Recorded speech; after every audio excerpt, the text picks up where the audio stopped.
Running for Congress. This is Rose Harrison. Hi, Carolyn. How are you? Doing great. Good to see you. Hi, how are you? Good to see you. And Rose is also running for Congress in the 27th District and is in a runoff with Jerry here. Yes. And we need to find out why should we vote for you? Well, Carolyn, I think that there's a number of reasons that people need to vote for me. First of all, I believe I have the most experience. I was also an attorney. I was a former assistant county attorney here for the county. Recently resigned so that I could go ahead and run a full-time campaign. I was the former Democratic Party chair of Nueces County and San Patricio County, two different counties, but two very big, significant counties in District 27.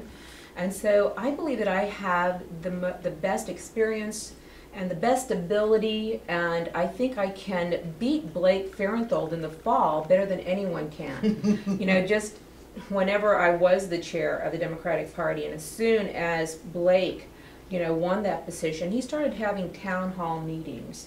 If you'll recall that, Carolyn. Oh, yeah. And he voted for the budget, the Ryan budget plan. And this was the first time we saw that, he wanted to privatize Social Security. He wanted to cut Medicare. He's already voted twice to cut Medicare. And recently, he's wanted he just wants to do away with the education system. We don't need to invest in our education system. He's wanting to just do away with that total branch. And so I believe in the opposite, Carolyn. I see not only Nueces County, but our entire nation needs to spend and invest more time in education. Our children are a priority right now. And in Texas, 1 out of every 4 child drops out of school before high school. I mean, they don't even get to the high school level. We're not investing enough in our children. The federal budget right now is only spending 4% of their budget toward education. This is a grave mistake. I think that that our whole economy, everything that is based on how we operate in America is based on our educational level. You just have to look at the history. All you have to do is look and see how other countries operate, and look at Finland, look at these different other countries that have the highest percentage of graduation and higher education levels. It's because they spend twice as much on education than we do. And I think if we turn this entire thing around just on education alone, our economy would be better, we would have a stronger country, we would have less reasons to go to war, And that's another thing. We spend absolutely too much on wars. The Bush had those 2 wars that were totally unfunded. And we had no money to pay. We had to borrow, and that's the reason we got into this whole mess in the first place. If we do away with those Bush tax cuts that are so popular, if we just do away with that, half of our deficit problems will be solved. So Bush had a lot of things that he passed that I believe put our country in a mess. And so we need to make sure that we turn this around. Those are a couple of things that we need to turn around to make sure that we have a better economy, a better educated country, and I think that we can do a lot better. I just want to comment real quickly on your comment about education. Yes. If you just, and an example, just take a look at what happened to the American level of higher education after World War II, after the GI Bill. Right. That's another example of spending on education, paying back triple, quadruple. Exactly. And I'm one of the guys that benefited from the GI Bill after You're absolutely right. And right now, our current congressman, Blake Farenthold, is cutting veteran administration. He's trying to defund the veteran administration. He's trying to defund education. He is not on the side of women. Women's rights and women's reproductive health care are under attack in Texas and in the country, and we need a strong voice, someone who will stand up for all of those things. And I can tell you I will stand up for women's rights. I can tell you that I'm going to stand up for education. One of the reasons I'm going to stand up for education is I'm a product of what you have to go through to get you know, to get ahead. And I was a single mother raising 3 children. I put myself through college and law school.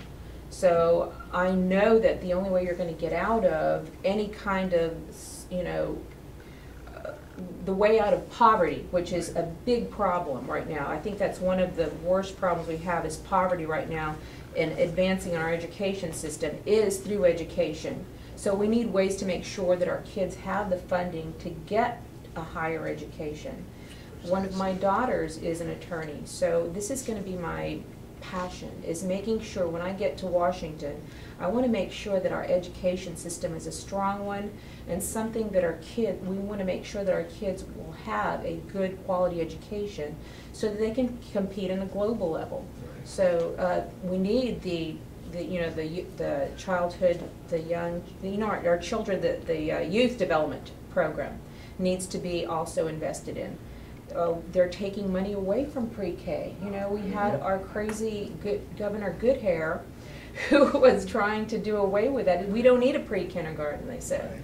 But this is absolutely wrong. We need to invest more in that. We need to invest more in math and science in order to compete on a global level. I agree with you on that. Yeah.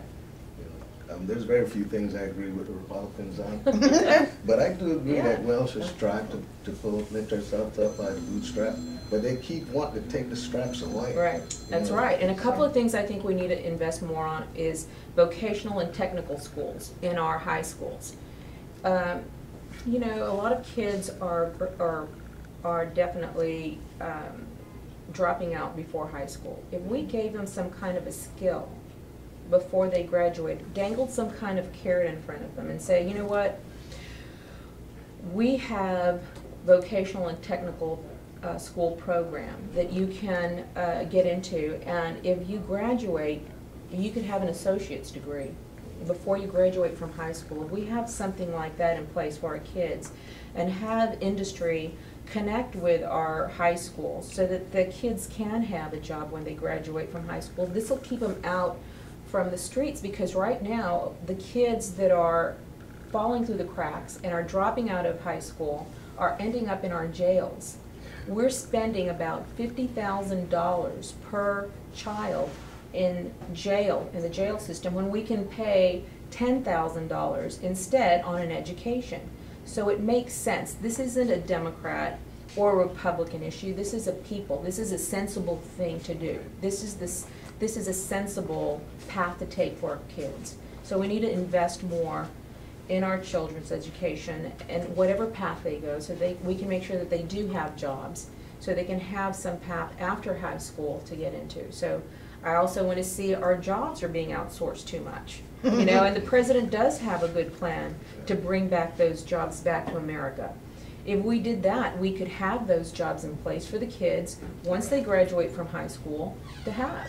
So it's all in the works, you know, the education system, bringing our jobs back to America. I believe that we can have a strong economy with more jobs. So I definitely want to make sure that we have a plan for jobs and a good plan for education. So definitely going to keep that.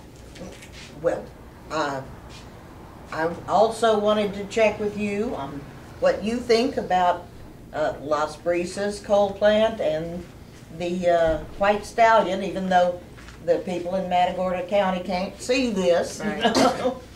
Yeah, well, Carolyn, I was a big defender of our environment back when Las Brisas first threatened to come in.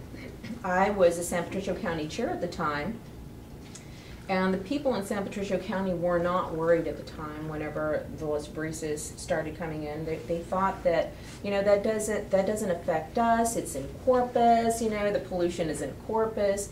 But then after I went to a couple of events that the professors from Texas A&M sponsored, they put a presentation together at the San Patricio County Courthouse that I attended, and they showed us that the winds, you know, that come out here in the bay blow that stuff right into our children's playgrounds in San Patricio County. We've got one of the windiest cities in the nation. So we've got to keep, and we need to make sure, and we need to account for the wind, and where the wind takes is pollution. And yes, it does carry it a long way. So there have been studies about what would happen, and I know that mercury is one of the biggest threats in that pollution that Las Brisas could put out. And another thing is we've got the doctors. We have the doctors associations, the medical associations from Nueces County and San Patricio County were very involved in that because they knew that this would be bad for the health of our children, the youngest and the oldest in our district, in our county, in our surround coastal bend area. So they went out and they were talking to people in different communities, telling them how bad this was going to be for us. And you've got to think about it, Carolyn. I mean, why would a doctor go out and say this is bad for you when they make more money, having sick people go to the emergency rooms? Mm-hmm. So I believed in what they said. I think they had a good point.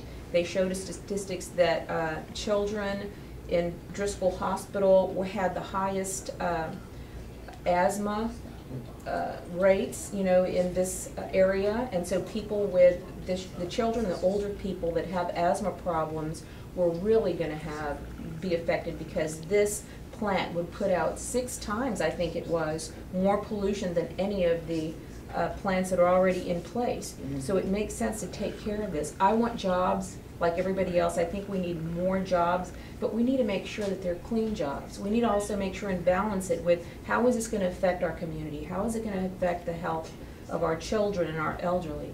We've got to take into account a lot of different things. There is a way to keep jobs here if we just focus and concentrate on, yes, let's have all jobs, but let's keep them clean. Let's find a way to make sure that our air quality and our water quality are all going to be protected for the people in this community so that they won't be sick.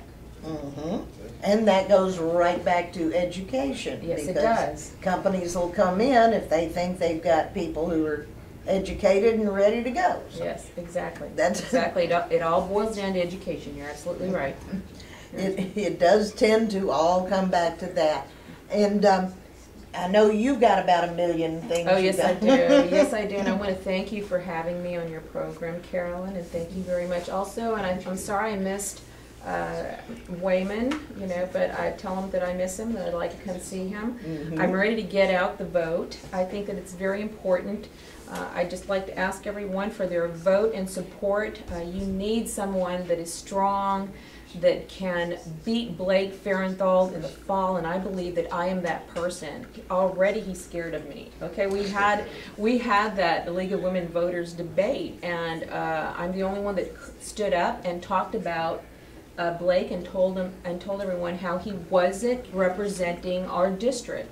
And he didn't say anything, and somebody asked him, well, why didn't you say anything, Blake? He said, I don't know how to respond to that lady. So he's already scared, and I can tell you that I'm the only candidate that can beat Blake in the fall. I'd appreciate your support. Please come out and vote on July the 31st. We need to get someone strong. I can tell you that I'm fundraising. I have done exceptionally well in fundraising over the past month.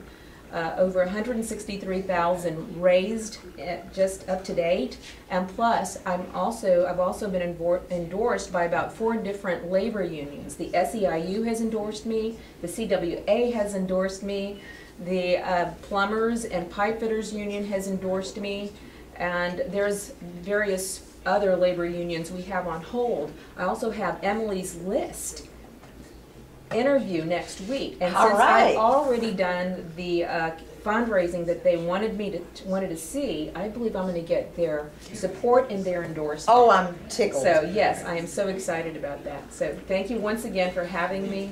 Let's go strong. Let's beat Blake Farenthold in the fall. Thank you so much. All right. You're welcome any old time. Thank We're you here so every much. Tuesday. I appreciate it. Thank you so much. Thank you.